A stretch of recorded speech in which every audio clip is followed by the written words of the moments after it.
Greetings, everyone, and welcome to the weekly live stream for the Rest 2 to Orbis channel. I'm your host, Lucius Aurelian, and thank you for joining me for our exploration of the great lighthouses, wonders of the old world. And we're going to begin by looking at lighthouses across the land here. Oh, that's interesting. It's like it just completely dinged out the picture there as soon as I hit the banner. Well, I guess we'll just restart it, no problem. And let me extend a welcome to all viewers, all Prime Explorers, and all others joining us. So what is so special about these lighthouses across the land? And by the way, does anybody know exactly where this particular lighthouse is that we're looking at? I'll give you a hint. It's from a film, and it's from a John Carpenter film, and it's even with the similar appearance that said John Carpenter film is known for. Yes, there's a rather famous scene where performer Adrienne Barbeau is walking down these stairs. So it is the lighthouse at Point Reyes in California. So lighthouses, they're many different shapes and sizes, many different heights, and they're quite intriguing. Ah, yes, Michael's all over it. It's the fog. Oh, this is going to be kind of interesting because now it's actually taking the comment and not removing the banner. That's intriguing. Okay, well, we'll just have to keep that in mind. I've never had that happen before. Oh, well, so many different things. We'll just have to make sure my picture switch goes okay. Okay, that's fine. No worries. We will adjust and overcome because that's the key to success in life, not letting things get you down, right? But this lighthouse was one of the first ones that actually stood out to me because I recall seeing it in the film The Fog. And so the interesting thing about lighthouses is many times we have great examples of old world structures. There are certainly lighthouses that we know beyond any shadow of a doubt that our civilization has undoubtedly constructed. But one of the reasons I wanted to explore it is it's just one of those very interesting old world topics, and I realized I hadn't exactly covered it yet. And, why not the last day of May, right? Now, you may be surprised to know that there are lighthouses all over the place. For example, Florida is very well known for many great lighthouses. And we'll take a look at one of the lighthouses in Florida. And the point I'm getting at with this is that there are just so many lighthouses everywhere. And, there's a mix. You'll see some legitimate old world structures. You'll see some, how shall we say, tacky buildings that have been built, some hastily constructed ones, some with trestles, some with actual, what we're told is masonry construction, and then no shortage of lighthouses with that impressive granite construction. So you get a little bit of everything. What impresses me is just how omnipresent, how ubiquitous lighthouses really are. And I'm going to show you a map here in a little bit of all the lighthouses across the land. And as we go on through this exploration, we're going to explore some of the most impressive lighthouses of all time. Of course, that's just within my view, and feel free to disagree. I mean, frankly, I think all of them are impressive in their own unique way. But when we look at some of them, whether we're in Florida or you might remember this particular little map of all the great lighthouses of the Great Lakes. And there are quite a slew of lighthouses in the Great Lakes. And this little map here just shows some of the most famous and impressive lighthouses on the Great Lakes. And that interesting exploration in that very unique region of the land between Canada and the United States with those natural freshwater lakes and their unique weather phenomenon. So, of course, you need lighthouses. But going on from that, we also have even more lighthouses that are depicted here on Lake Michigan. And you'll find that there are many different varieties, many different shapes and sizes for these particular lighthouses. And so that's where we really have to come into that discussion. What was their actual purpose? What was their intent? And finally, how can we be so certain that these are legitimate old world buildings beyond our usual criteria? What we're informed is masonry construction, a very ridiculous construction timeline, or my personal favorite, it happens to be a wedding venue. And yes, lighthouses are great wedding venues. Now, isn't this interesting? Here in this little map of Africa, let me make sure that you can see it. And all these little lights here represent the lighthouses across the incredible continent. Although it certainly doesn't represent every single one. No, this is not any kind of satellite imagery as I understand it. It's merely an impression of images, but it gives you an idea that there are lighthouses everywhere across the land. This is a very interesting one, though, because here we actually have a little bit of a video that shows you all the lighthouses in Europe and all the different lights. And of course, it's stopping because, it's just been that kind of day, hasn't it? It's supposed to be a continuous GIF, but The point being is that there are lighthouses everywhere, all the time, all locations. So Europe, Africa, United States, Asia, impressive lighthouses. And there's even these very interesting older maps that document the lighthouses that were on the coast of California, during the time when they were settling California. In fact, if you look at that very impressive lighthouse that was featured, it's actually right here, Point Reyes, that was featured in The Fog, from John Carpenter's 1980 film, you'll find that it has quite an interesting history that, well, let's just say it goes back to the very founding days of San Francisco itself, and that's always a very interesting area to explore. So, lighthouses all over the place, and many different stories behind them. For example, we have the tallest lighthouse here in Norway, an interesting product of 1890s construction. Yes, all the way up there in Norway, as far north as you can go, they have impressive and unique lighthouses. And look at this construction. It's not a real lighthouse unless we could put a star and a couple crowns on the side of it, right? Very interesting. And you'll usually see their supporting structures, whether that's the actual living quarters, it's a chapel, we have different designations. The other thing that's interesting about them is they're oftentimes constructed on very interesting terrain. And how exactly was somebody laying this out in the 1890s? Well, the official historical account will say it was constructed with the aid of a ship. So I suppose that makes a little bit of sense, but a lot of effort being put into these navigational beacons to ensure that ships don't run aground. And that has been the historical primary purpose behind these interesting structures over time. Pond's Inlet in Florida, 1887 construction, and it replaced an earlier lighthouse that they built in the 1830s, predating even the Seminole War. This is very, very impressive because it's supposed to be a mixture of brick and granite. Now, full confession, I have not seen this one in person. I'd very much like to. Look at this, a little pediment above the entryway. Why exactly does someone need a pediment above the entryway on their lighthouse? Well, probably the same reason they need it on any old tower.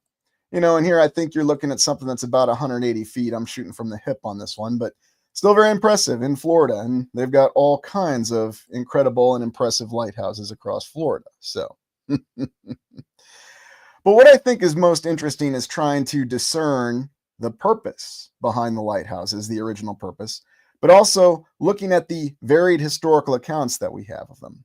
Here we go. RB with a good comment. They were built to give introverts a job away from people. That's a good one. Yeah, and that may well be true too. You could definitely say that. Yes, you're going to go run the lighthouse for a very long period of time and you will be isolated. Introverts or people who have, how shall we say, well, now they'll say antisocial desires, but yeah, introverts, absolutely right. And then another look at that one in Norway. We already looked at that one. And then here is an interesting look at all the lighthouses that are across the land, apparently. But there's just so many of them, and these are just the operational ones. We're not even talking about the ones that aren't operational. Yes, New Zealand and Australia have plenty of lighthouses. It's not like the story with the star forts. I'm just kidding. I know there's star forts in Australia. It's just kind of interesting to continue to say that. But all over the place and many different locations. This is interesting. We've got lighthouses out here in the middle of Russia. I wonder what that's all about. Well, best not to think about stuff like that, right? Out here in Pakistan, one in the middle of Iran. I mean, why would you have a lighthouse out there? Is it a beacon for some other reason? Just a thought. Oh, and it's not just there. There's a couple apparently out here in Canada. I mean, did somebody make a mistake with the map, or are there legitimately isolated towers that are out there in the middle of nowhere that could be considered lighthouses? What do you all think on that question? Is it possible? Introvert is a euphemism for self-centered. Yeah, I suppose so. Very, very interesting that that's happening. Oh, I think I've fixed it. And once again, now the images are just disappearing. It's just been one of those strange technical issues. I guess they're updating the software. Well, it's all right. Like I said, we'll just roll through it. So, beacon for guiding airships. Absolutely, Carol. And beacon for many different purposes. Now, does anybody remember where this particular lighthouse is located? This one that we're looking at. And this is one of the last of the miscellaneous examples that we'll take a look at. So, maybe they're giving it a double meaning for two different reasons for a tower. Very, very possible, Southern Sky. And that's a wonderful supposition. In fact, there are multiple meanings behind this these particular towers that are quite intriguing. So, Newfoundland, not quite, Michael, not quite. No, chassis goes with Maine. Well, it is a state that starts with M. I'll give you a hint. We've seen it before. And I think Nana may have mentioned that she's been to this one. No, you're not far off, Kathy, with Michigan. This is actually the Split Rock Lighthouse in Minnesota. Vicinity, the town of Two Harbors, north of Duluth, the great port city of Duluth on the western end of Lake Superior, with that very impressive construction story of that canal zone that they threw up there. And they've still got that incredible aerial lift bridge. So again, all different shapes and sizes of lighthouses across the land. Yeah, there you go. Nana's on it. Split Rock. That is exactly right. And oh yeah, my bailiwick zone recognizes that too. Yeah, I don't know why it's doing that. I guess I'm gonna have to go and troubleshoot this new program. So that's all right. We'll figure it out. So anyway, those are all the lighthouses across the land. But now let's take a look at some of the great lighthouses. And we're going to start by taking a look at this little lighthouse called the Tower of Hercules in Spain.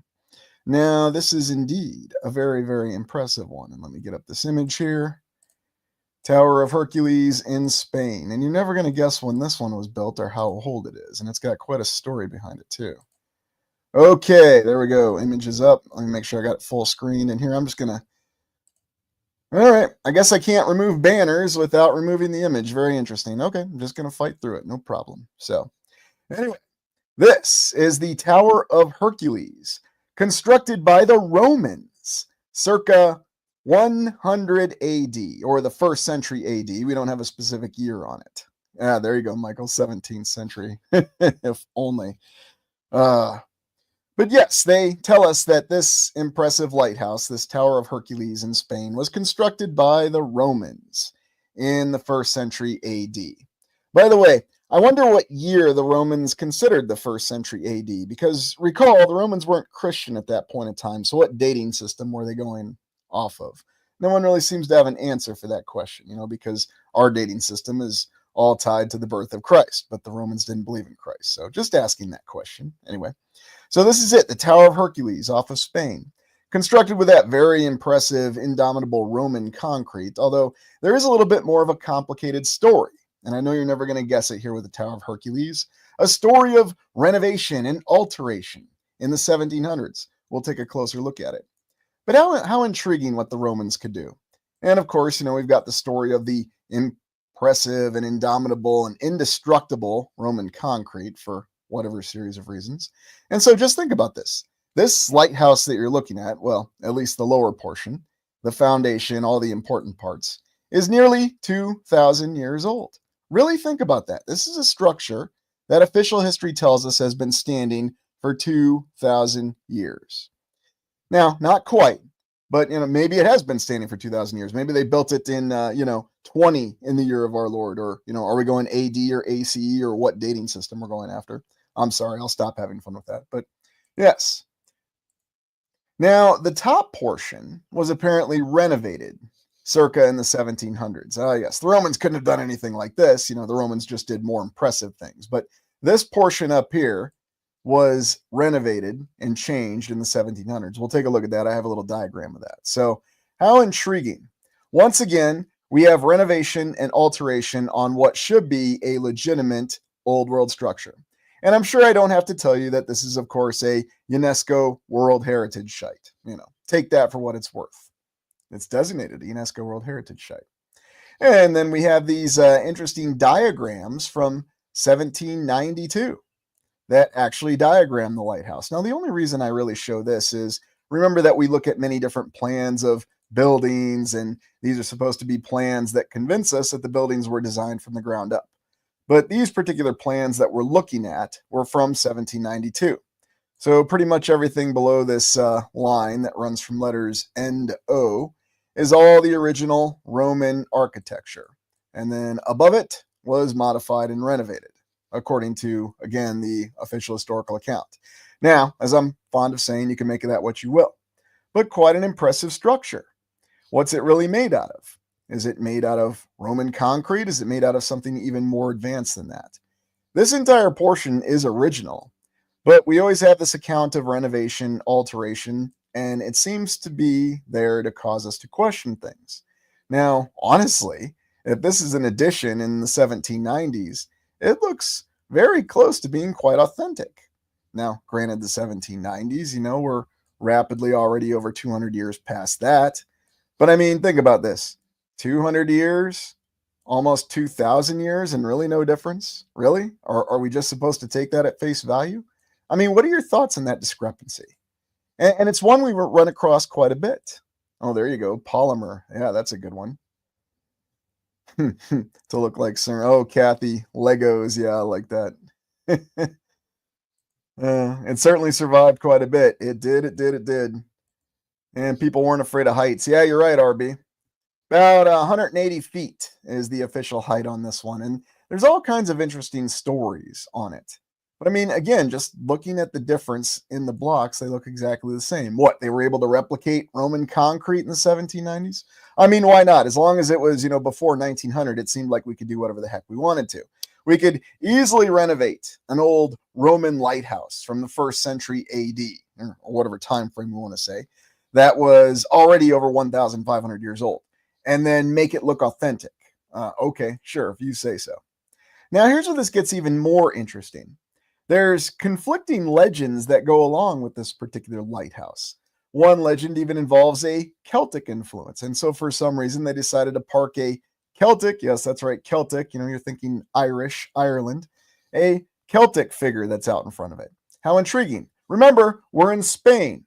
Although when you look between the lines and you read deeper into the history, there's actually quite a few connections between Spain and Ireland, or at least what is today Spain and what is today Ireland. So very, very intriguing. Not exactly what you'd expect at all with the official account of this interesting lighthouse. So many different things. Oh, it's Adama. Yeah, why not? Well, he shows up all over the place, Vaughn. Yeah, Commander Adama from Battlestar Galactica. Well, I mean, after he got his Santa beard, that would have been Galactica 1980, heaven forfend. But, I still, never mind. I'm not going to say anything more on that. But still trying to figure out exactly what's going on. I mean, when was the statue added and why is there that connection? And why did they renovate this particular structure? What's even more interesting to me? Again, UNESCO World Heritage Site, but it's open to visitors year round. That structure is nearly 2,000 years old and you can still go walk up and down it. And even if the historical account is accurate, with the top being renovated in the 1790s, I'm still very impressed that the foundation and the tower itself is standing. Very, very impressed, whether they renovated it or not. Now, here's where things get very intriguing. They say that on the cornerstone, yes, that's right, they say that this lighthouse has a cornerstone. You have the Roman architect who decided to carve his name in the cornerstone, apparently. Yes, that's what the official history says.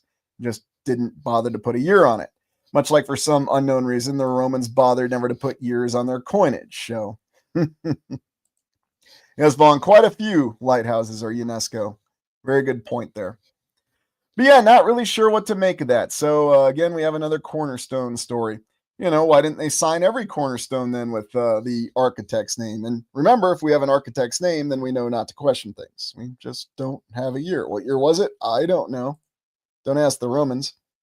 Anyways, here's one of these very, very interesting lighting systems we have here. The Fresnel lens, or whatever lens that we have. Did the Romans have something like this back in the first century AD? Well, of course they didn't. It was renovated in 1790. Was it, though? Consider that. What if it wasn't renovated in 1790? What if that's just something that we're informed? I mean, what if that renovation was they just cleaned it up, or, whatever we think of as the year of 1790? Or is there an entirely different account behind this particular lighthouse that we might not be aware of? Again, this is one of those classic examples of something that you have multiple historical accounts, and yet when you start to pull the lines apart and you start to question it, things really don't add up, especially with what you see with your eyes.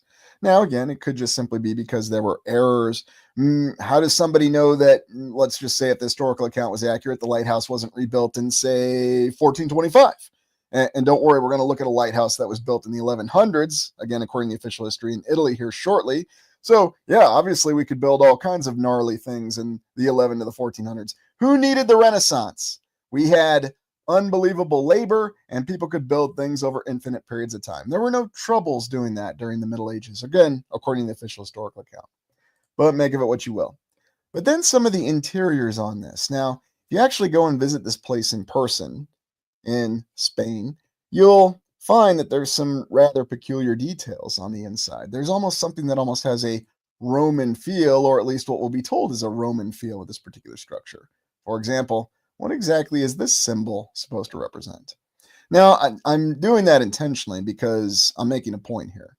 Is this really a Roman structure? Or is this just something we're supposed to associate with being a Roman structure? Because again, we found a cornerstone that's got some Latin on it. So, it must be a Roman structure. Okay, sure. Is that cornerstone even still part of this lighthouse, or was it something found nearby? Yes, you can look it up, but unless you were actually there and found it or saw it, how do you know for sure? That's the only point I'm making. Again, I'm not suggesting anybody's lying or anything like that. I mean, why would anybody lie? What would there be to gain from lying? Carol's leaning ahead there. Archimedes. Oh, don't worry. We'll get to Archimedes here in good time, Carol. But it's interesting to look at some of the details when you look at the interior of these structures. And that's why I always make the effort to look into the interiors and the structure, because there's always more to that. Yeah, there you go, Adam. Those lenses were 9 layers deep, and maybe more. That's just what we're informed. You'll see some that are even more complicated than that. And then, of course, my favorite image looking down the stairway. And you might notice that this does have a very well-developed stairway. And, masonry construction, is it Roman concrete? What the heck is it? Well, did they ever have to renovate it, or is that still the original stairway that's over 2,000 years old? And heck, for all we know, the structure may be even older than that. Who knows? Or it might actually be much newer. It's not really 2,000 years. Again, because there was a genuine mistake made in the historical account, or again, there's a completely different historical account that somebody lost over time. Remember that with more time that's passed, many things could have happened.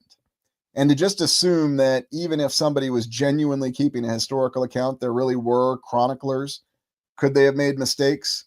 Could governments have said, no, I don't like that history, you're going to change it, I'm going to force you to change it? Now, of course, I'm not suggesting that any of our current governments would do anything like that. But we're well aware when we read the history that there were many past governments that were stated to be corrupt. And I'm sure the history is not lying to us about those governments being corrupt.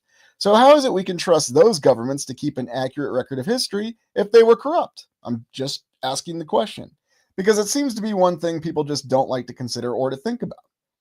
I mean, how could anybody build a lighthouse like this? Do you think we could build a lighthouse like this today with this kind of construction? Could you find a contractor how to do it? Leo forgot how to use old world tech for what it was originally built for. Very, very true. And really think about that. If you could actually find somebody who could build you something like this. And I mean, yeah, it's 180 feet tall. It seems like it's relatively modest. We should be able to do it, right? But really, really think about it. If you could actually find somebody that could construct a structure such as this in this manner. And even some of the interior. And again, we've seen these construction patterns before in many different locations, and certainly not attributed to the Romans, but attributed to many different years from the 1400s to the 1800s with this alignment of these stones. And again, what exactly is this material? What is this indestructible material? I mean, is some of this renovation? Is this more recent in terms of construction material? Or is it all genuine and authentic? I mean, that's really what I'm trying to get to the bottom of with a lot of these, because even when you go and explore a more recent old world structure, or at least something more informed is more recent, something from the 1890s, there's always that genuine question. Phil, I built one the other day in my backyard. Believe me. Okay. And you did it in about 10 minutes, right? Yeah, Lawrence, that's a good point. I mean, we'd be told it was limestone. And Leo, old world weapon or some sort of old world piece of technology that we just don't fully understand. Maybe. This is a very interesting image, and I'm not exactly sure where this is within the Tower of Hercules, but you see some differences here in the blocks and what appears to be a wooden floor. Is this a renovated piece? Or I think this is part of the tour. I believe, I'm guessing, and somebody correct me if I'm wrong, this looks like it's part of the foundation. Still very impressive that we're saying, from, again, the official historical perspective, that we have a foundation for a lighthouse that's lasted for 2,000 years. I mean, I just find that unbelievably impressive and amazing, and something that's just incredibly remarkable. Yeah, There you go. Science is magic. That's a good point. Now, here is the detail from our historical perspective that tells us exactly what happened with this lighthouse, this Tower of Hercules. And we can see why it's so awesome. First and second centuries, circa, construction of the primitive lighthouse tower. Really? They call it a primitive lighthouse. Roman Emperor Claudius, Derek Jacobi, before he was reduced to plain Senator Gracchus, and that really, never mind. I didn't like the Gladiator sequel. Okay, I'm not going to lie about it. 5th century, loss of historical references. How the heck do they know that? Fall of Roman Empire and tower deterioration, collapse of the outer wall. Medieval times, extreme deterioration of the tower and use as a fortress. First repairs in the 16th century. So they're telling us then that this structure lasted on its own for 1,500 years before they even did any kind of repairs, but it deteriorated so much. And how is that documented? Why, naturally, we have a PowerPoint slide. We have this lovely document here. That's how we know that this really happened, and there's no real reason to question this. Yeah, you see, Leo's got it. It all makes sense right now. And then the Peace of Resistance, the 18th century. Complete restoration of the tower by Giannini, stone cladding of the Roman ruins, addition of internal stairs, and construction of the lighthouse torch. And so, really, despite the fact that this tower had deteriorated for 1,500 years, they tell us that in the 1700s, I think it was the 1790s, they added on this entire portion. They rebuilt the exterior for this impressive lighthouse. Octagonal construction distinct from the Roman round construction. Evolution to adapt to contemporary headlights. Now, again, I'm going to ask a question. Wouldn't it have just been easier, cheaper, and more practical? Now, look, I know I'm being crazy here because in the 1790s, nobody gave a crap about money. There was no limits on money, right? But wouldn't it have been easier, cheaper, more practical to just build a brand new lighthouse? I mean, if it was so essential, build it next to it. Why on earth would you build it around this old Roman lighthouse? It just doesn't really make a lot of sense to me. But yeah, that's exactly what they tell us, apparently. So yeah, there you go. So those lines were outer scaffolding and planks. Yeah. So isn't it funny? Even on a structure as old as this, we have the same outline to the story.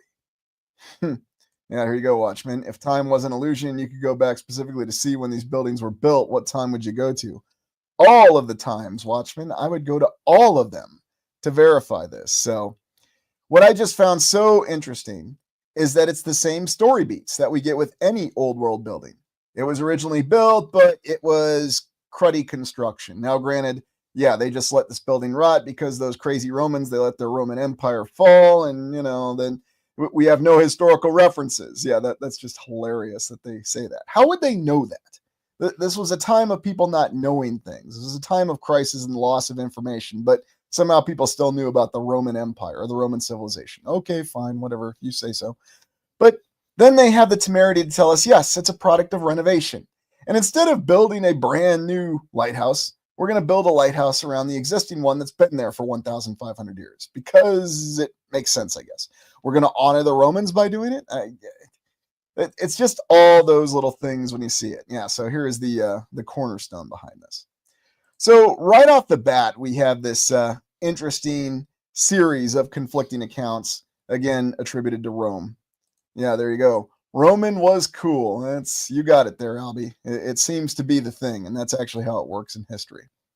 So is this actually the original cornerstone? Is this something else? Again, I don't know. Historically, yes, it's the original cornerstone, and the original architect signed his name, but they renovated the building in the 1790s. So how do they know it's not the cornerstone? Well, I mean, just think about this. All these chains of custody, all these different accounts, all these stories. I mean, how do you know this cornerstone was even associated with the original lighthouse, this Tower of Hercules? So I don't know. So yes, that's story one right there. Let's go to our next lighthouse, and I've got another doozy here for you. So we go from Spain to Genoa, and a very, very interesting one that we have in Genoa. And let me start with the most dramatic image here because, that's just fun to do. And here we have the eponymous lighthouse of Genoa. Let me make sure you can see it. Uh-oh. Are we doing this again? There it is. Okay, I guess I just have to pull down the banner. It's just one of those fun nights. That's okay. I'm just going to make my way through it. So you'll never guess when this one was built. This is in Genoa in Italy. And for a little reminder, this is southwest of Milan. You're way up in northern Italy on the northern side of the Mediterranean.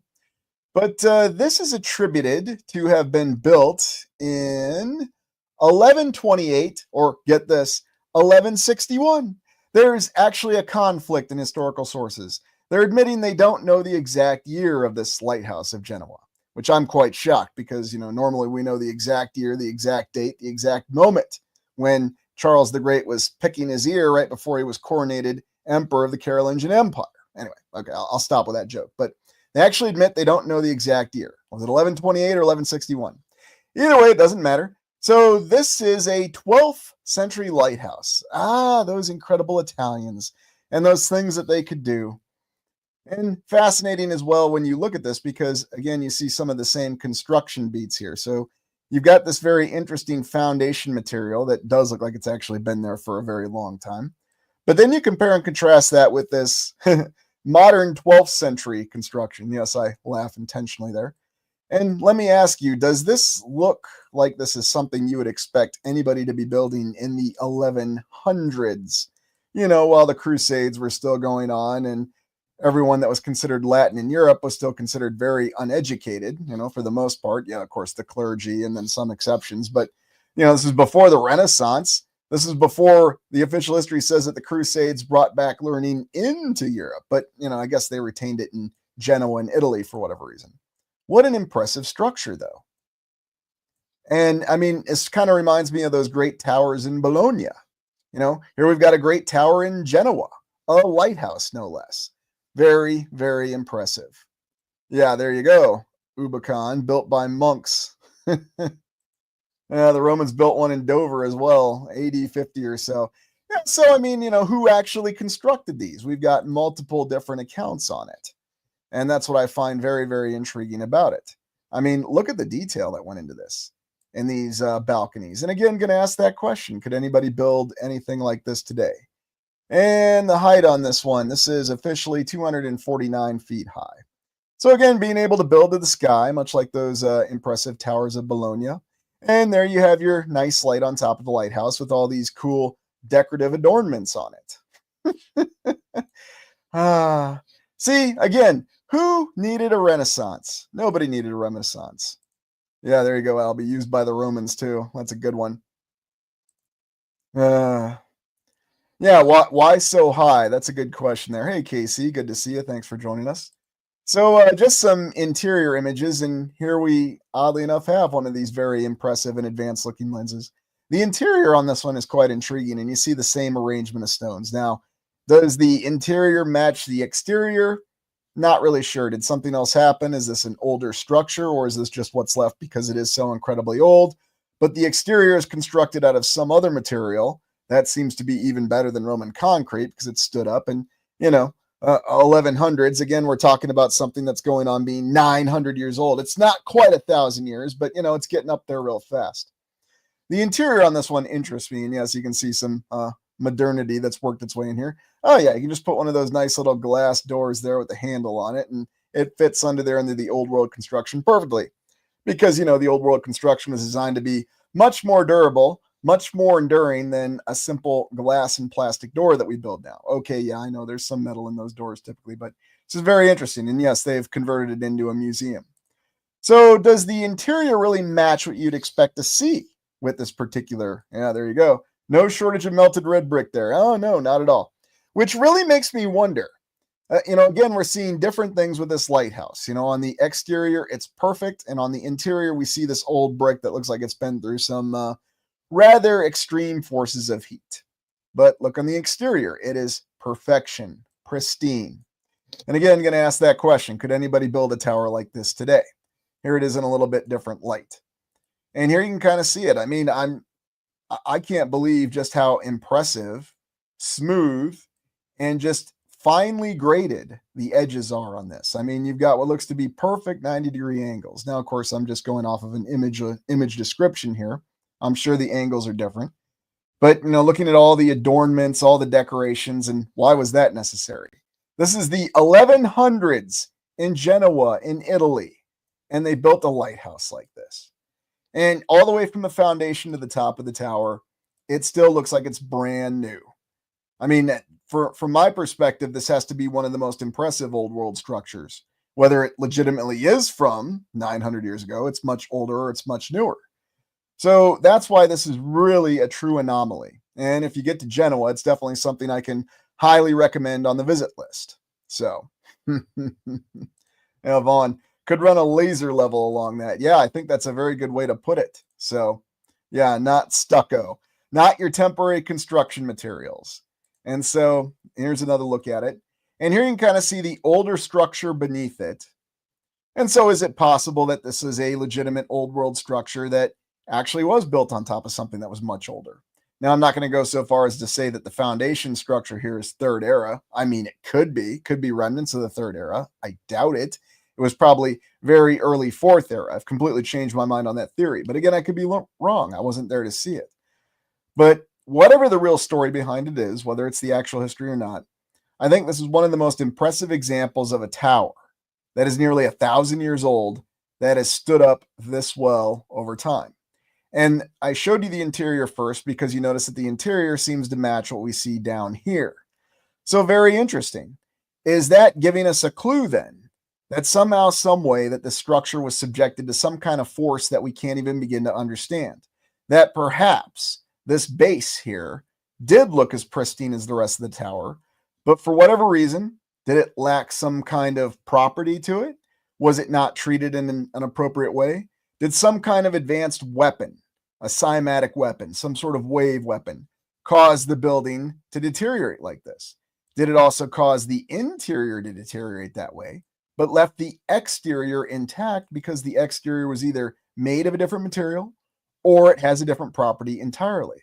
That's why this is one of the most interesting old world structures I think I've come across. And again, you don't have the account that really backs it up either. Yeah, of course, they say they renovate these things all the time. So it's very, very interesting. Oh, yeah, definitely. Well, and that's just it, Sky Sage. Were these originally purpose built to be lighthouses? Or is it, again, another hand wave categorization? Much like, when we go to ancient civilizations, everything's a tomb or a temple. Well, you can do the same thing. It's a lighthouse. I'm surprised that they don't say that there are lighthouses in Bologna. All of Bologna were lighthouses. Here's a very interesting look at it. And so that's why I'm really wondering about this lighthouse of Genoa, Tower of Genoa. And again, here you can see the interior a little bit, and not at all what you'd expect to see. I mean, what force have these stones, these bricks, these blocks, or whatever they really were, been subjected to over time? I mean, you can still see the precision in the archway and the walkway. So it's very, very intriguing. Definitely something that's on my visit in person list because I would love to try to assess this in person. And you can see it's rigged up like a museum. And so obviously, it's not a structural hazard. It's not a safety hazard. They tell us some of the towers in Bologna are condemned. This is obviously not condemned. People go through this every single day. So go see and come to your own conclusions, what you actually think of this. Yeah, I mean, was it a remodel job or not? I mean, we just don't know. Yeah, Carol says it well. Yeah, the constant classification of castle. And yet you won't see castle ever used in the United States unless it's a name that's assigned to it. We called it a castle, but it's not really a castle. And so, anyway.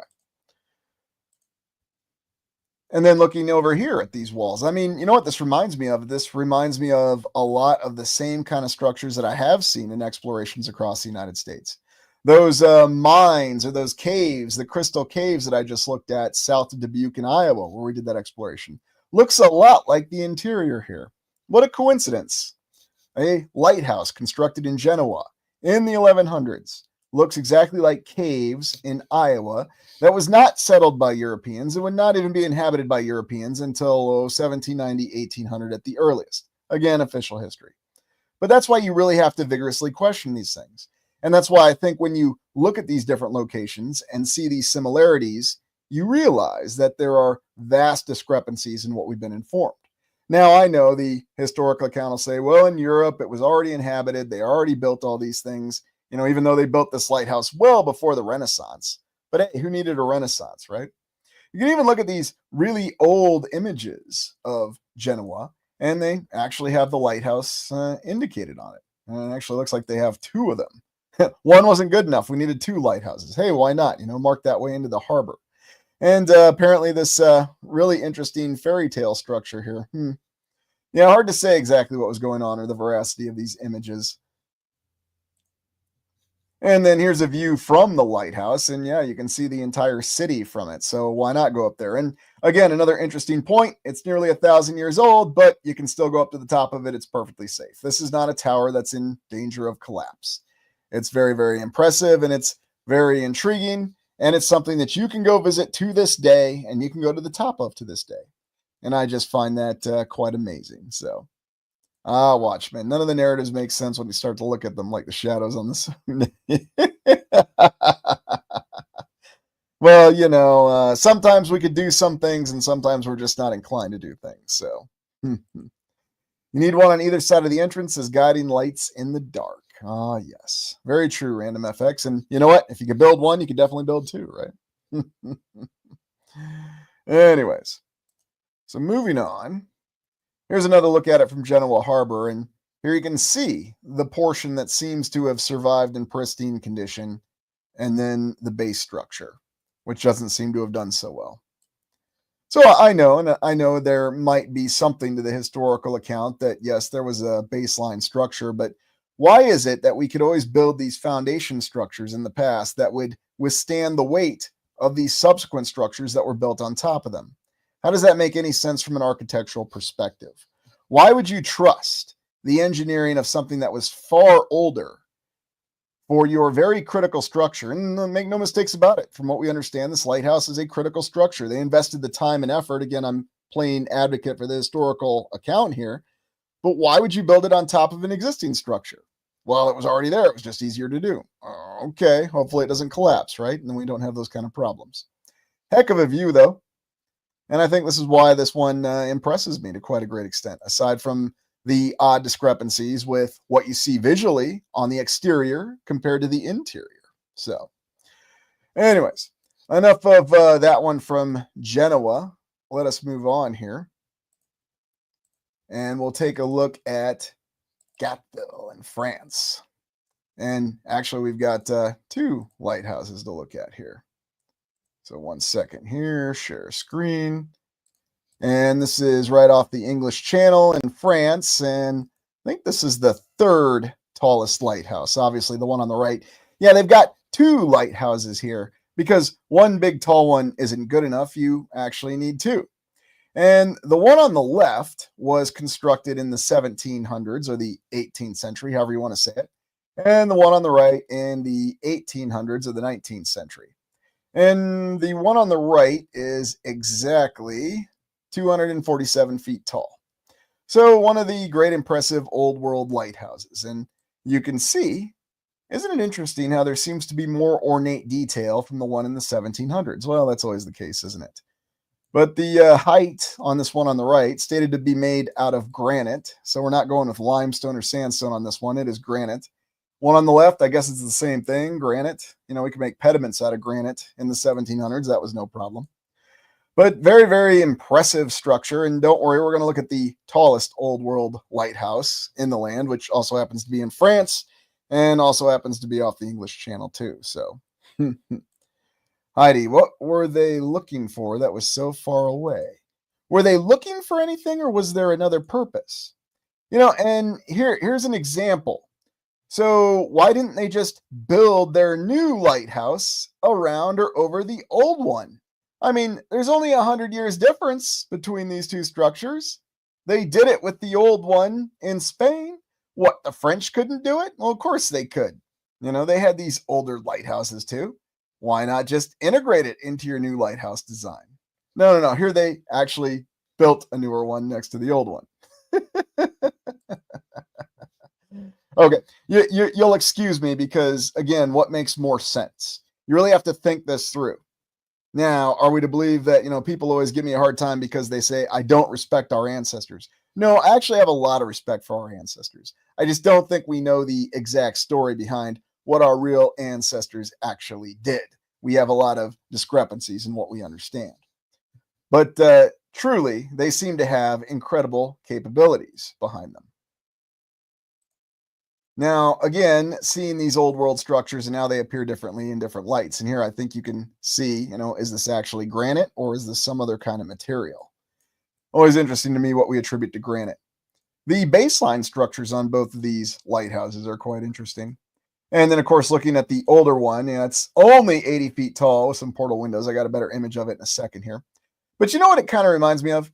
It reminds me of that monument to Horatio Nelson that they have up in Edinburgh, Scotland, that they say is a telescope, even though it's got parapets on it. So if it was modeled after a telescope, if Nelson actually took it and held it up to his eye, he'd poke his own eye out, or at least the one eye that worked. But this one actually looks like you could say it's more of a telescope if you were going to say this was a monument. Again, just saying, I never was a fan of people just accepting the fact that that's a telescope stuck in the ground. I mean, it's a tower. This is a tower with portal windows. But what was the original purpose behind these structures? These were built to be lighthouses. We have a shorter lighthouse and we needed a much taller one. And so vada bing, vada boom, we did it. Made them both of granite. Here's your close-up of the older one. And again, you can see some of the interesting arrangement here of the blocks. But again, 1700s, look at the way that they arrange these blocks together. And a pediment once again. Now, the official history says that the 1700s, around 1760, that's when once again they had rediscovered the Roman construction techniques. Again, after the Renaissance, because remember during the Renaissance they could build all those very impressive cathedrals, to include that very modest one at St. Peter's in Rome. We remember when we explored it. And I won't even say anything about Florence Cathedral, because that was designed even before the Renaissance. So, in Italy, they didn't need any frickin' Renaissance. But yeah, in the 1700s, they rediscovered Rome again, and that's why you have this impressive lighthouse with these very unique portal windows on it, and every one of these grooves, and every detail on it. Now, again, height-wise, it's a modest 80 feet. I'm going to ask that question. Could you find a contractor that could do this for you? I'm not even going to limit it to granite. Could they do it out of any material? Even, what we consider as concrete to this day, our lovely Portland cement, or at least what we're informed is Portland cement. Do you think we could build something like this? Watchmen. I've been up close and personal with numerous of these old world structures, and every aspect of them, they seem to be indestructible. That's pretty much my assessment as well. And Watchmen, that's a great comment there, and that's why I encourage you to actually go visit these in person. So, why does the word pediment somehow sound grubby? That's a good point, Mr. Something Else. Because it's one of those architectural terminologies, one of those catch-alls, just like cartouche and so on and so forth. So, oh, that's a good one. I could build it with ramen noodles. Yeah, why not? Let's get our ramen out and get going. Yeah, you're right, Adam Bomb. Fiberglass casts and sticks today. And maybe some balsa wood and popsicle sticks too while we're at it. Oh, and don't forget, if it was one of the expositions, we could build it out of stucco and lots of plaster. And then we could tear it down real easily. Here's an exterior shot. It's not the best definition, but it gives you an idea of how both of these towers are arrayed with the land. Interesting to me that they actually constructed them out in the ocean a little bit. That's very, very interesting.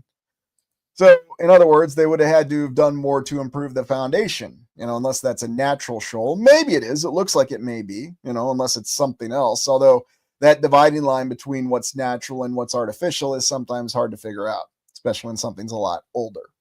So, I mean, I could buy that it could be an original natural formation, but still it's impressive, whether it was augmented or not. I mean, obviously this part was augmented and built up, this little walkway and these little battlements that you have here. I guess you're going to defend these lighthouses. I mean, that's not very practicable, but just very interesting looking at the overall layout of it. And then looking at this perspective where you actually have these two towers and how they look out at sea. So granite construction, and going back to the comment, they just really seem to be completely and totally indestructible. And I think that's what's so fascinating about the lighthouses overall. KC933, the lighthouses are natural formations too, LA. You know what? You're absolutely right. And if they were a little bit more broken down and beaten up, that's probably exactly what we'd be informed, is that, yes, these are natural formations. It's just the rock protruding, and the rock went up 200-300 feet. And let's be honest, we do see what we're informed are natural rock formations that do that as well. So, oh goodness, thank you very much for that, Nana, and welcome to the 5 new members. I appreciate that. So anyway, I know this is a little bit more of an offbeat exploration, but sometimes we have to do that, which is offbeat. So now that we've looked at what are some of the greatest lighthouses in our land, let's take a look at what was one of the greatest of all time. We'll start by looking at what's the tallest currently, and then we'll compare it to what was considered one of the tallest ever built. And no, of course, it's not standing anymore. So let me get this particular image up. Give me 1 second here as we transition. And this other one that we're looking at, this is actually in France. Again, right off of Normandy. Currently the tallest lighthouse in the world at 287 feet. And let me make sure I got this full image for you. There you go. And you'll notice that it's once again the same thing. We've got a smaller lighthouse next to it. So you could legitimately say this is the tallest quote-unquote old world lighthouse in the world. Again, made out of granite and in France, overwatching that channel. And there's an older lighthouse next to it.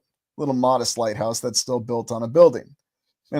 So once again, well, why don't you just use the existing structure? It was that easy. They could do it in Spain, but this is France. We're going to actually build new lighthouses. Either that or they were actually 2 surviving towers from something before.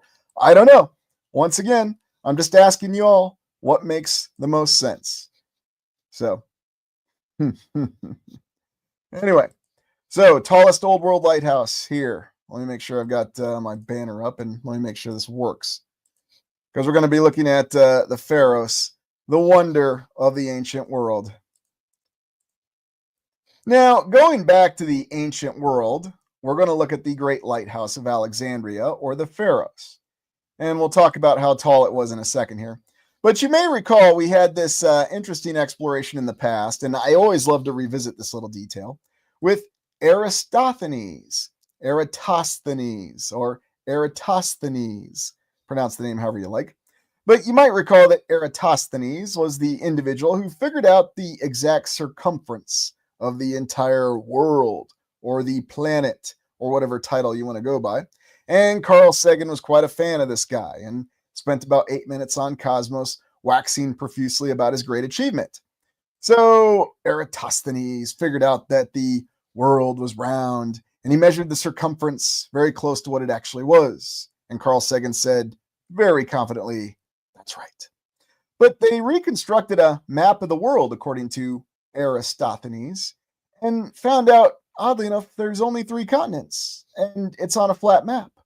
And he doesn't have arrows that say there's more land over here, there's more land over here, there's more land up here, there's more land down here. Because I guess it was not around Earth, or was he not drawing it properly? I mean, we don't know, because I'm bringing this up since all the works of this guy were lost because they were destroyed when the Great Library of Alexandria was destroyed. So how do we even know that this guy exists? How do we even put this map together? By the way, this map being put back together was attributed to the 1800s. So, as I'm fond of saying, make of it what you will. And here we have it, a mock-up of what this great lighthouse in Alexandria, Egypt, looked like. Stated to have been anywhere from low 300s to 387 feet tall. And yes, this was one of the great ancient wonders of the old world. Ancient wonders of the world. Yeah, exactly, Leo. Conveniently destroyed evidence. Now, here's where things get very intriguing. Yeah, good point, Sky Sage. How exactly would they get these pictures from above? Well, I guess they had some capacity to do so, much like the means they had to map the land. So, Well, and there's all sorts of conflicting accounts about the legacy of this impressive lighthouse in Alexandria. What exactly did it look like? How powerful was the light? And what capabilities did it actually have? Apparently, this was the tallest artificial structure in the land for a very long period of time. Eventually, it fell apart and was destroyed. Again, hand wave sometime in the Middle Ages. Who knows for sure? Apparently, we kept very accurate records then. So, oh, yeah, there's that good old question. Is that on a star fort? Who knows now for sure? Blue eyed Griffin Protector of Tartaria. Who knows? There's nothing left of it. Now, they've gone down and dived into the Mediterranean or out there at the mouth of Egypt, where Alexandria is, and they found remnants of the pieces of this great lighthouse. So, and Griff's report right here. Was it a weapon? There are accounts that it may have been a weapon. There are also even stranger accounts that it may have been much larger. But again, let me preface that by saying those are mythical reports. Those are unconfirmed. Those are unverified. The reality is we don't know. We do know that it was classified as one of the greatest wonders of the world. We also know it was classified as the tallest structure in the world. So was it only just a modest shy of 400 feet, or was it much taller? Who knows for sure? But you look at some of the legendary mythical images. Now, on the right, what you have are the current artist drawings that try to put out the shape of this lighthouse, and it's relatively modest. But then if you look at the left and some of the legendary imagery, you get an impression of something that's a gargantuan, colossal structure. I mean, here you have churches, cathedrals, quite impressive buildings, but above it, you have this incredible lighthouse of Alexandria. And again, something that almost makes the other buildings compare much as we see in the legendary or mythical imagery of the Tower of Babel. So is it possible that this lighthouse could have been much taller, much more incredible, perhaps even a surviving structure from a previous era that was relatively intact and was brought down for whatever reason? By the way, something else interesting about this one, you oftentimes see in this mythical imagery that it's emanating smoke, fog, gas. It's influencing the environment, the weather in some way. Who knows for sure? That's just one of those guesses that we have when we look at these old images. But it's just something that's very, very intriguing. Yeah, there you go. Much larger than archaeologists admit. Because it didn't survive to reach us. So we really don't have any idea. Give me 1 minute. But I think that's probably what is fascinating about this is all the different myth that's attributed to it. I mean, here you have in this particular depiction, and it's just that it's an artistic rendering, if you want to call it that, that just gives you an idea of how tall this structure could have been. Now, of course, you're going off of a certain model of the land in this image, but it's fascinating, though, that somebody would depict it as such as being this large. That's what I'm really going off of with this image. I don't know what the heck the shape of the land is. Sometimes I think it's beyond fourth dimension, but who knows? Here's another interesting thing. Early coinage that displays this impressive lighthouse of Alexandria. And once again, early coinage that does not have a year on it. I guess there was no year for whatever reason. Yeah, you got it, Eric. See the curve. So, yeah, it's a good point. Maybe weather control tower. And we'll get to that in a second, what the other purposes behind these great lighthouses could have been. So, but it does appear on a lot of the coinage of the time, contemporary coinage. And then you've got some other images like this. And once again, you just see this incredible structure that just dwarfs everything around it. And once again, emanating something into the air. Well, they were just burning smoke for whatever reason. Why? It's just a lighthouse, right? Or was it? Very, very interesting. Oh, look, they throw a pediment on there and then a lovely entry door.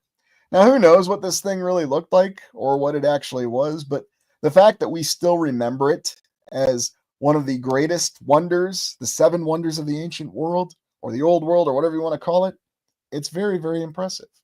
Was it only 400 feet tall or was it much taller? Was it taller than the Ultima Tower? Did it go up miles into the sky? Who knows for sure? Why is it they still remember it? And then you see these other images of it showing it here as this off on this piece of land all by itself. and then a little galley nearby. So not quite as impressive here, but something else I'll mention, the Tower of Hercules, the first one that we looked at, is stated to have been modeled after this lighthouse, the original tower. You know, the one that we'd have no idea how it actually looked like because they renovated it in 1790. Once again, conflicting historical accounts, and I can't imagine why that would happen. Ricky, this is called the Pharos, or the Lighthouse of Alexandria. It's most famously known as the Lighthouse of Alexandria.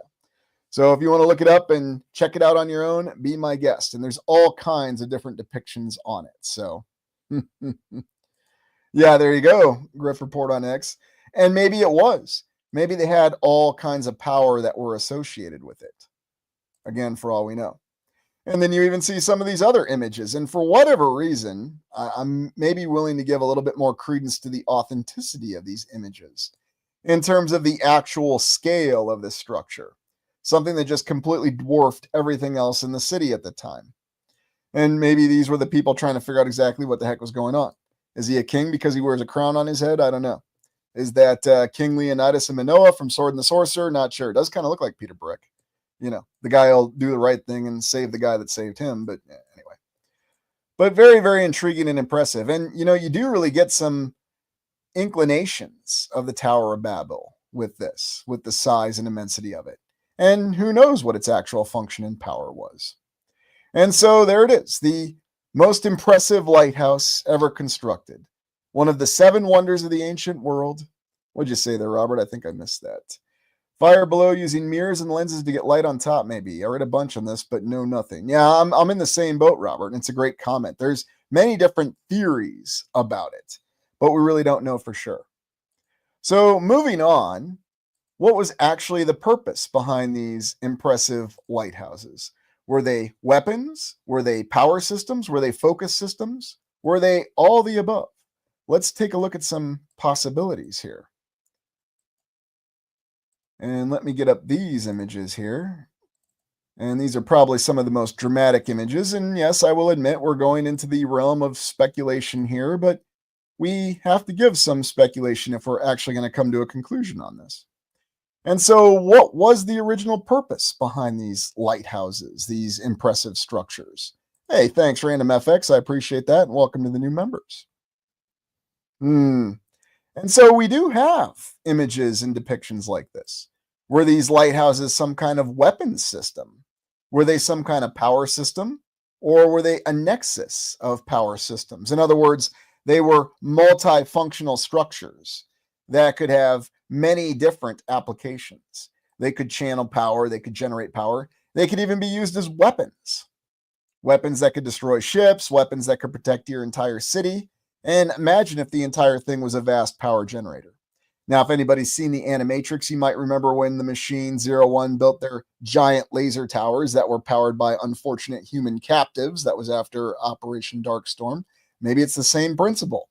Some kind of vast weapon system that goes up in the very sky, perhaps powered by what used to be even more advanced lenses. We're looking at a first-order Fresnel lens here, if I'm pronouncing that properly.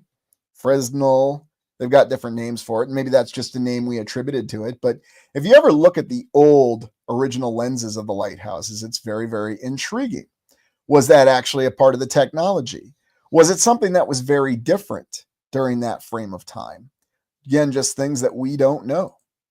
And here you can look at these older images from the 1800s, early 1900s, and you can see the original lenses. By the way, this is Point Reyes. This is the very first lighthouse we looked at, the one featured in the film The Fog with Adrienne Barbeau, and she goes walking down there. But very impressive lenses. Now, could these have been more advanced? Could there have been more variations that had different applications to them? Very likely. And so you think about that. The power generation possibility for these lighthouses, these towers that reach to the very sky. Something that gives you all sorts of different abilities with one single building system. Oh, yeah. Fresnel lens. I know. Let me have a little fun. Whenever you put a letter in there and it's in English, that's the best part about English. There's a reason why I poke fun at the English language a lot. And why I don't poke fun at other languages so much. So anyway. Do the modern lenses look anything like that? For the most part, they're a little bit more direct and they look a little bit more, how shall we say, modern. So But just different possibilities. And if you go back and you consider the account of Archimedes' death ray, we're not talking about that character in a recent movie. I'm not going to go there, but the possibility of actually mounting something like this or placing it on top of one of these lighthouses. And then suddenly, from a military perspective, you have a vast field of fire. Now, I know people don't like to think that, well, during the high days of the old world, that they had conflicts, but it's very clear that they did. It's very clear that things fell apart and they had to defend themselves from whatever the threat really was, whether that was their own people being corrupted or some external threat or a combination of both. We've gone over that many times, but just think about that. And then some of the images that you have with the known applications of lighthouses, then suddenly that comes very, very differently. Okay, it's just a light. It's designed to light up the coastline so the ships don't hit the coastline. And yes, we still have many lighthouses operational to this day, despite all of our advanced navigation systems, GPS and space age technology and satellites. We still need lighthouses. It's just good practice. I mean, they're already there, right? So may as well use them. But think about that. What if it's beyond just a lighting system? What if it is actually some sort of power generation system, a channeling system, or even the possibility to be a weapon? Now, yes, I know you're saying, when are you going to talk about the airships? I'm getting to it. Just hang with me, all right? But I'm just focusing on the power system, because think about how the concept of the Tesla Tower worked. I always found it interesting, too, how the actual Tesla Tower was built on what appeared to be an old world building. More founded technology, maybe? Not really sure, but going back to that exploration that we did on dark technology and what may have really happened. Was Nikola Tesla a creative genius, or was he a reverse engineering salvage genius? I mean, did he really even exist, or was all the credit attributed to him? Now, somebody clearly existed. Somebody got a big state funeral in the 1940s. No, he didn't die in total obscurity because people still remembered his name. But why did they associate all that stuff? Well, to confuse the account. Oh, by the way, I couldn't help but quote this. There's the Doctor Who episode, again with the fourth Doctor, my favorite Doctor, Tom Baker, called The Horror of Fang Rock. Yes, it was the first episode that was produced by Graham Williams and not incredible producer but Philip Hinchcliffe, but he still did a good job. It's got one of my favorite Doctor Who quotes in it. "Gentlemen, I've got news for you. This lighthouse is under attack, and by morning we may all be dead." Gotta love the way Tom Baker delivers it. But it's actually based on a horror story or a mystery story of a lighthouse in northern Scotland where the three keepers disappeared and they still don't know what exactly happened to them. Again, from the very early 1900s. Now, here, taking a closer look at the frontal lens, and here you can actually see how advanced some of these things actually were. So again, the finest of 1800s technology as we have it. So, yeah, there you go. Well, we always need to have a generation's Nikola Atom. And even goes off the same name, too. That's the name of the car. Go back to that old concept of marketing. Tesla is reliable. It's advanced technology. Nobody'd want to buy something that's called crock. It's a crock. If anybody knows what film I'm referencing, you let me know. I'll give you a hint, Michael Keaton. So anyway. Yeah, Leo, that's entirely possible. The Tunguska event was due to this kind of tech, and who knows what other events were attributed to this kind of tech. So anyway. Is it really a lens, or is it some kind of laser focus system? A death ray, if you will, or just an energy generation system that was changed to be a death ray or an energy projector. I mean, it sounds all kind of freaky and silly, but that seems to be the point. And it's not really hard to find images of lighthouses becoming giant lightning rods. And again, I'm sure that's just another coincidence as well, but you can find it all over the place. And here you have the original image showing Tesla's death ray. Or is it Archimedes' death ray? Or is it somebody else's death ray? Who knows? Maybe it was just some sort of power generation system. Maybe generating this intense beam of light was actually how they formed a lot of these stones. Maybe? Or maybe they had another process to do it. That's cymatic technology. That word I dare not use.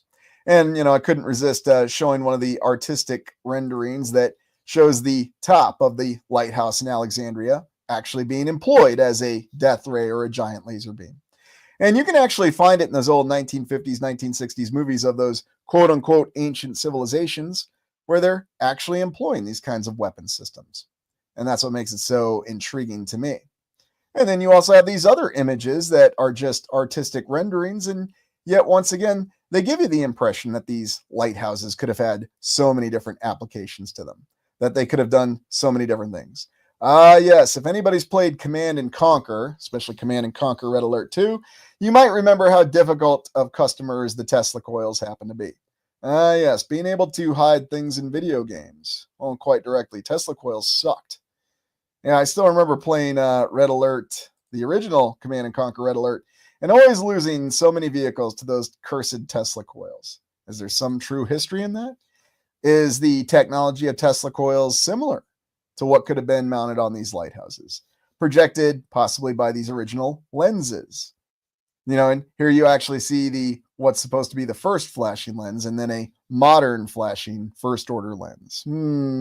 Is there a difference or is it the same thing? I'm still impressed by what they had in 1823 available, or what they had from 1160 or 1120 in Genoa. Again, who knows for sure? But then you'll have these sorts of images, all these old renderings, all these old drawings that show these epic beams of power or light or something being projected across the land in vast epic battles, and ships just catching fire magically by these beams. And look at this, the sun caught by reflectors on a tall tower like that lighthouse in Genoa, reflecting the beams and destroying the ships. Why was it none of those cities were ever captured according to official history? And maybe they never were. Yeah, there you go, Vaughn, blinded by the light. And again, I know it's just a sketch, it's just a drawing, but yeah, there you go. Ladderix, open their gate. Portal, please, Mr. Lighthouse Guard. Oh, that's a good one. Well, of course, there's rainbows in the background, KC933. We gotta remember this is a happy time, right? But yeah, there's all kinds of games that still reference the Tesla technology. And imagine if they had something like this emitter that was mounted on mobile systems, like a tank or what we think of as a tank. Very interesting to think about. And then, of course, the impressive Tesla Tower. Now, imagine if there was some technology like that that was associated with these lighthouses. Oddly enough, all the principles and all the concepts, and even all the concept drawings from the actual Tesla Tower reflected that. Very easily, you can see what this is. It's a lighthouse. It's got the exact same layout. Yes, on the top, you've got a bit of a mushroom, but who's to say that there couldn't have been other kinds of equipment on top of those lighthouses?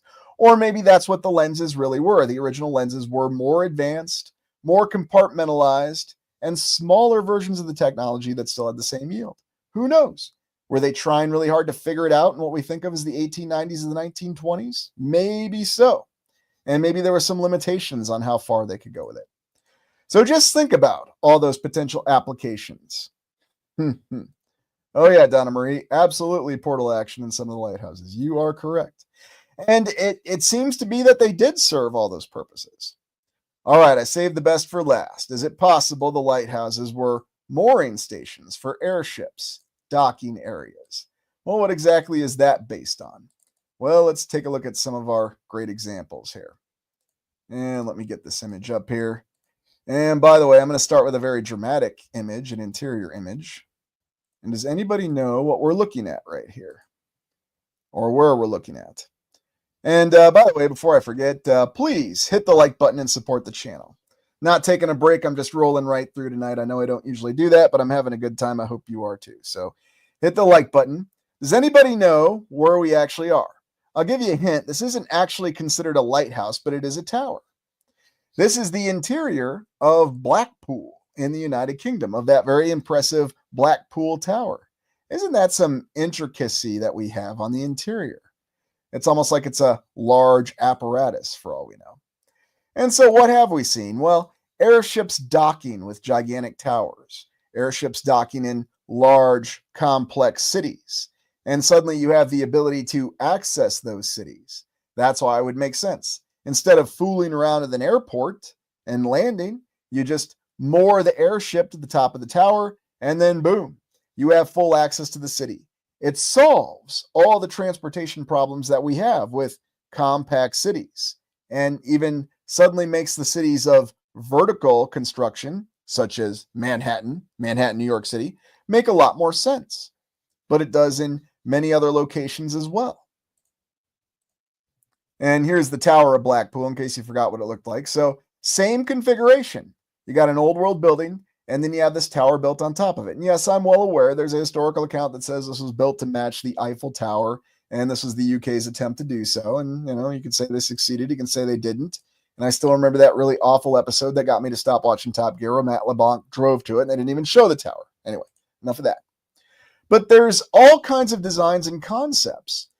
You think about this: airship supply depot, lighthouse with playable interiors. So you see that this fantasy concept does survive to this day. And you can actually find it in numerous franchises, or today what we call intellectual properties, where people are actually building this up and really having a concept of how you could use lighthouses, towers, or these structures, whatever you want to call them, because I guarantee you they weren't originally lighthouses. They were something very different. Yes, they were repurposed to lighthouses. Much in the same way we've had many structures that were repurposed to simply be cathedrals, basilicas, churches, and nothing more. And I guess that's all I should say about that. Don't worry, we've got some construction photos of the Blackpool Tower. Looks almost like it's an older world construction. Very interesting how they had large crowds of people all around it while they were building it. Why not? No problem. No reason to question it. But really think about that. Think about the airship lighthouse, how there could be different designs and what kind of advanced designs they might have had in the distant past and how impressive they would really be. Yeah, there you go, Carol. Brave people getting on. Yeah, there's some construction going on. Don't mind anything falling on me. Just like that guy that went to the Dodgers game to watch the Yankees and had a piece of Dodger Stadium fall on his back, but modern stadium construction, right? Oh, Ubu, I can't get enough of those construction photos. So what can I say? But how advanced could these have been? Were there really any limitations? And remember, all we're seeing is the only things that survive to reach us. The most advanced looking one we attribute to 1100, the 12th century. Sure, why not? But is it possible that there could be more advanced designs that were lost over time? What we think of as lighthouse, but were actually buildings with a completely different purpose, tied into an infrastructure that goes beyond what we understand. An infrastructure that provided power generation, provided transportation hubs, and had many other applications behind it. That's what we need to really consider when we think about everything that could have been done. And even going back to some of these other images and how these lighthouses may have looked differently, or even how they degenerated over time, going back to the original example. Yeah, there you go, Charles. Watch old commercials from the 50s. They're literally training people on how to use the prod cuts, like a tutorial video. It's almost as though there was a different focus and they walked back from that focus in the past. Hey, Elusive Truths, thank you, and I appreciate that. And as always, I greatly appreciate the reference and appreciate you being here and always the support. So thank you. Yeah, Adam Bomb says it, steampunk. And that's exactly how the steampunk could have fit into the concept of the lighthouses and the various vehicles that were associated with it. Now, was this the high technology of the fourth era, or was this the declining technology of the fourth era? I'm kind of under the mindset that what we think of as steampunk was more the declining technology of the fourth era. But who knows for sure? Here's another look at Blackpool Tower. So again, on the interior, something much more than meets the eye. Not just a lattice tower of ironwork, but again, something much more advanced, something much more extraordinary on the interior, which is why I always say it's very important to look at the interiors of these structures. I mean, the Palmer Building in Rochester, Minnesota is impressive, but when you look at the interior of it, you're suddenly transported to a completely different world. I think it's the exact same thing with Blackpool Tower here. And again, same thing. Yeah. Lightning just striking the tower, as though that's what it was intended for. And all the images that we have of the heyday of airships docking with these towers. Now, remember our safety report that we had on railroads, and compare and contrast that with our safety report on airships. And once again, you can see you've got the same sort of arrangement. Was someone just building these lattice towers, or do the lighthouses actually serve the dual role? You have a structure that could really do everything. A jackknife structure, if you will. Why do we have those lighthouses that are marked as lighthouses in the middle of the land? And you can go look at the map yourself and do your own verification on it. But isn't it intriguing to really think about that? Our history would be so much more interesting if we knew the truth. Our world is truly magical. Well, you know what, KC933? Whether we know the truth or not, we definitely have enough hints at it that it really is a lot more magical. Ah, yes, random. And why are they airships? And the interesting thing is going beyond what we think of as the Goodyear blimp. Remember the rigid airships and how they were bullet shaped, and how we have rumors, myths of the Graf Zeppelin going around the land or around the planet, however you want to say it, in a very short amount of time. No, it didn't take no 21, 24 days. They did it in a single day. No, that's a lie. And then you'll even have some artistic rendering showing how lighthouses, or at least more advanced lighthouses, even all the way up in the clouds, almost as though they're constructed in floating terrain themselves, could have been used as ports of entry for these impressive airships. Almost as though there was a completely different world than we can't even begin to imagine. Yeah, I'm the same way, Kitch. And it often helps a lot, doesn't it? And then even going back and looking at the actual design plans that we have of the rigid airship. I mean, here we have the Shenandoah, and it almost feels like these cars were added on afterwards. The control car with 1,000-mile radio outfit, pneumatic bumper. But why does it feel like in the original design of these rigid airships? And remember, we have rigid airships, even on this one, the Shenandoah, where they actually have quarters and everything that are actually in the airship itself. So why the heck do you need the cars that are added to the bottom? Very, very interesting. Maybe there was a reason. Or maybe, once again, it was salvage technology and they were doing the best they could with what they had. 60 miles per hour. I mean, why would anybody even think this was practical? They had airplanes at the time, faster airplanes. But would this have been practical if these were faster? What if these had an unlimited lift capacity? What if you could actually transport a strategic transportation system? You could actually facilitate logistics far beyond any kind of shipping on the water or far beyond any train even. Imagine that. Now, maybe it's all just fantasy. Maybe it is all just speculation. But these hints do continue to survive out there when you look deeper in the details. Like, here you have it, the Graf Zeppelin going right over one of these nice old lighthouses, and there just happens to be an image of it. And oddly enough, there's something that seems a little, dare I say, strange about this particular image. Yeah, there you go, Donna Marie. Weirdness. That's absolutely right. But that's what you'll see. And these images are everywhere to be found. That they seem to imply a more advanced state of affairs than what we've been led to believe the early 1900s really were. And so that's why I wonder what exactly we're looking at when we look at these images. Now, of course, we should question every image. Is it possible this is just a composite image and it's not a real image? Sure. But is it also possible that it is a very real image?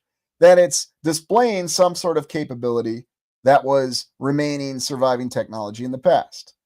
Who needed those cars on the Graf Zeppelin? Maybe they didn't need them.